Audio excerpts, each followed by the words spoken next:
Hey, Mackenzie, thank you so much for coming onto the show today. I am so excited to interview you. So, our first question is Mackenzie, we would love to hear about your story and your career development.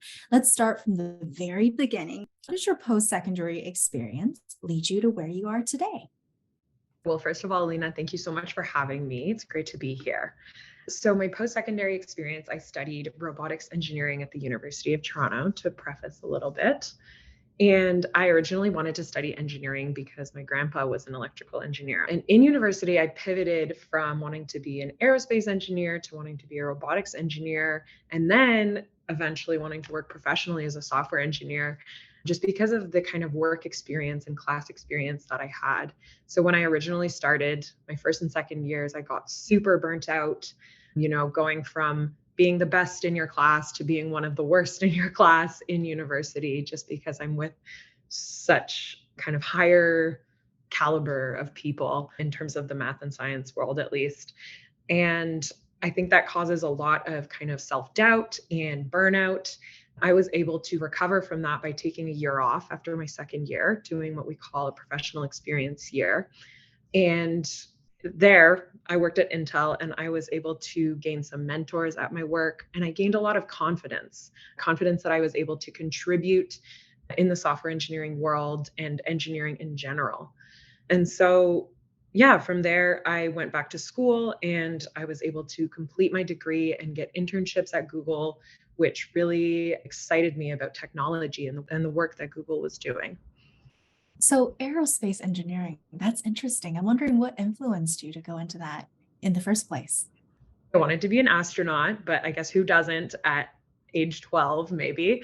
And yeah, I actually took a personality quiz when I was in grade 11. It was mandated by my high school's life planning program out in BC.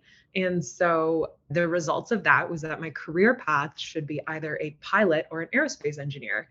And given that my grandpa was an engineer, we had a lot of the same interests and I love building things as well as math and science. I figured aerospace engineering would be a great career path. That's so cool. I remember that course. I think it was mandated all across BC. They made you do some budget sheet for the next 5 years of your life, or at least in university. I totally remember that. So, Mackenzie, we know you're a very successful software engineer. Can you share with us what are some essential skills that you'll say are important for a successful engineer to have? Yeah, absolutely. So there's two that come to mind. The first one is surrounding teamwork and collaboration. So a lot of us think about software engineers, we think maybe you spend 8 hours a day kind of staring at a screen by yourself, kind of banging your head against a wall, solving bugs. But that's not true at all. I actually spend a lot of my day either on calls or in chat, asking questions about my work and answering questions about other people's work. And I think there's a whole aspect there that I've learned that's really accelerated my career development about asking good questions and knowing when to kind of give up on banging your head against the wall and ask a question to someone who might be able to solve it faster. So that was something that I learned through my internship at Google because I had a fantastic mentor in my intern host who would tell me, hey, you're sitting there spinning your wheels. And instead of doing that, please just roll your chair over and ask me this question instead, and I will help you. We'll fix it in 2 minutes.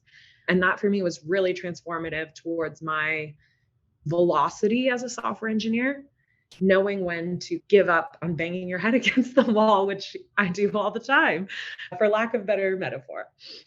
And the second one that I can think of is perseverance and resilience in the software engineering world. So a lot of the time, we're putting out new products all the time, and we're going to get so many different bugs. We just have to accept that. And the ability to persevere through all of the bugs and just kind of realize that it's not a reflection of your work and that it's instead just a reality of the jobs that we're doing. And it's going to happen to everyone, and being resilient to that and not letting it get you down, because I think that's really important towards your success. Because you talked about asking good questions, and I think it really depends on having a good boss. Because sometimes in the workplace, you'll have managers who are like, okay, don't ask me any questions, just figure it out. And that creates, a place of psychologically unsafe environment. And so knowing how to frame a good question is such an art. So can you tell us about how you ask good questions? What do you consider to be a good question? I think for me, a good question is anything that will help you gain context about a problem that you're trying to solve or will help get information about a potential solution. So when you're looking for context, you kind of have to follow the bug or whatever kind of problem it is that you're trying to solve to the extent of your knowledge. Where your knowledge drops off and you need more context, I think that's a time to say, hey, I need help with this. And however it is you choose to kind of ask your question, but putting it out there in the world that you're at a point that is the end of your knowledge, I think that that is always going to be helpful towards your development. What I'm thinking from my past experience at Deloitte, my manager has always told me to come to her with a proposed solution. Here is the funny part. We know you work at Google, and my manager has always told me, don't ask me anything that Google can answer, like where, when, what. So I know you did your research. Mhm. I just wanted to add that in regards to having a bad manager or a tech lead, in the corporate world, they say people don't quit jobs, they quit managers.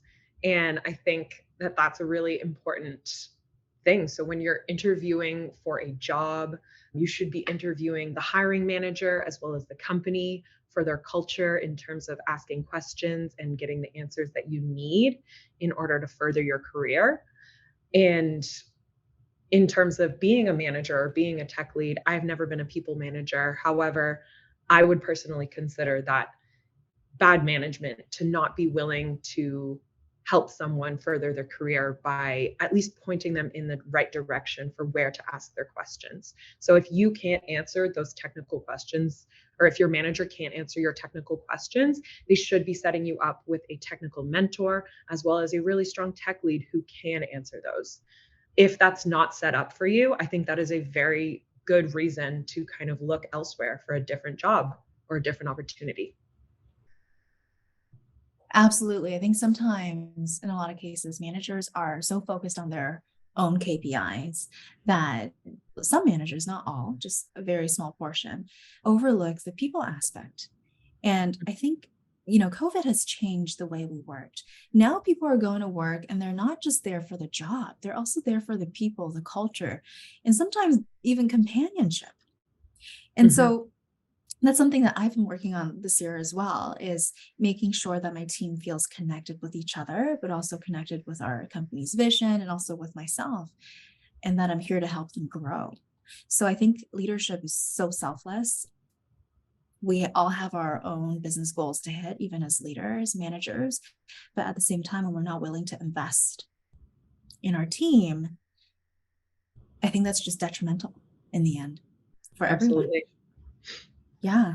So, my next question for you, Mackenzie, we're in a fast developing world with technology iterating all the time, and change is the only constant. What are your thoughts on being creative and innovative in the workplace? How do you do that?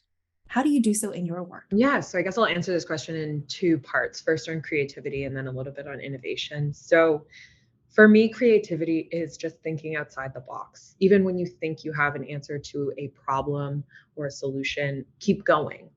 Think, what more can I do to solve this problem? And it often leads to better solutions. As you were saying, if you're going to go ask a question, come up with a proposed solution. So maybe you have a solution to a problem, and then you want to go bounce some ideas off of someone else.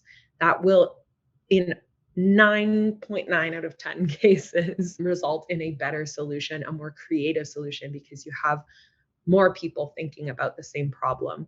So for me, creativity is not only about individual creativity, but also collaboration. And I think they go so hand in hand. The other part of creativity for me is being able to have creative outlets. And I think that that's a bit of a different side to the answer because I've always had creative outlets outside of my work and my school. So when I was a university student, I was choreographing musicals on the side. Now I'm doing paintings and I'm doing arts and crafts and embroidery and just anything that I find kind of fulfilling outside of work. And I think that that enables me to, first of all, be happier and also bring my full self to work, which I think is a really important kind of process in creativity, is being able to access that creative part of your mind. And then in terms of innovation, innovation to me is a lot of iterative design as well as being ready to pivot at all times. So, as you saw, a bunch of Google products were recently deprecated due to all of the layoffs and stuff. And I think showing that we're able to put products out into the world, but then continuously pivot on what the purpose of these products are. So, yeah, so right now I'm just thinking about from people in startups to people at Google. Startups are always pivoting in order to meet the need, fill the market need, as well as Google. We used to have Google Music, we used to have a bunch of different apps, different chat apps that are no longer supported within Google. And I think the ability to pivot there is a symptom of innovation because we're always ready to move on to the new thing and put a lot of effort and people power behind that new thing that we want to innovate on. Would you say software engineering is a creative and innovative job? I absolutely would. I think at the end of the day, it really depends on how creative and innovative you want to be when you're in that role. So I think it depends a lot person to person. I'm sure a lot of software engineers in the world are just going to their job, they're writing unit tests, they're just kind of being robotic. But I think if you want to be creative, there's so much more that you can do. I think it will help increase the velocity of your career development and do so many great things for you as well as the team that you're working on if you consider it to be a creative outlet. Can you give us an example of a time when you were creative in your job? Yeah, for sure. I think the best example of me being creative is when we're designing for different solutions to a problem. So, a lot of the time, I'm working with my product managers to come up with creative technical solutions to the different issues that our customers are having. I think a lot of creativity can come into software engineering to automate repetitive and robotic tasks. I think when you see something that is just so repetitive and robotic, rather than sitting there and letting yourself be annoyed, how can you automate this process for yourself or for someone who's going to have to do it again in the future? I think that that is a really powerful way to be creative and to solve that problem for not only yourself, but future developers as well. And the same thing can be said for all of the products and solutions we're putting out there in the world for our customers. At the end of the day, they are just creative solutions to various real world problems. I love that. Now, the next question. Let's talk a little bit about gender inequality and how to thrive as a woman in the engineering space. Can you share your thoughts on what it means to be a female leader in this space and also on imposter syndrome? Yeah, so as a female leader in this space, I think it's really important to have mentors as well as having mentees. I think you'll kind of hear that again and again in the corporate world. People sound like they're on a broken record, but you can never overestimate the impact that a really good mentor can have on your career and your life and your overall kind of happiness. I think yeah, just getting that advice from someone who has been through it before means a lot. And especially if you're a woman and that mentor is also a woman, they can speak to the imposter syndrome experiences that you might be having or confidence, self doubt issues, a lot of which I was having in school. I still encounter imposter syndrome on the daily. In terms of people who might be my mentees, I think a lot of what I tell them to do is career development wise, try different things out, always be open minded and willing to try different career paths, even if you think that it's not for you at the start. And don't let anybody tell you what should or should not be for you. And one of the big things that I like to tell people who are up and coming in their career is to always apply for the job or the promotion or the school that they really want, even if they think they're underqualified. Because we know that women don't apply to jobs until they think they're 100% qualified, while men apply to jobs when they're about 50 or 60% qualified or meet 50 or 60% of the qualifications. And I think that research is so important, first of all, because it gives us insight into the lack of confidence that women experience, even when they are qualified professionally and personally. And just to touch on imposter syndrome, I experience it every day. And I think for me, the way forward through that is learning and talking about it openly. So I had a really fantastic manager a while ago at Google, and she had sessions on her imposter syndrome, even though she had been working professionally for about 20 years. And I think it's really important to share your experiences, to normalize it, and to work through it together as a team, because, men also experience imposter syndrome. So there's a high likelihood that if you bring that up and are willing to kind of wear your heart on your sleeve a little bit at work, people will open up and people will want to talk to you and help you through that experience that you're having. Well, that sounds like a very positive environment that you're in. That's fantastic. So, Mackenzie, my last question for you is, we know that the job market is constantly evolving and changing. In fact, some of the jobs that existed 10 years ago don't even exist today. Can you share some advice on how we can continue being competitive and also at the same time adapt to the fast changing environment in today's labor market?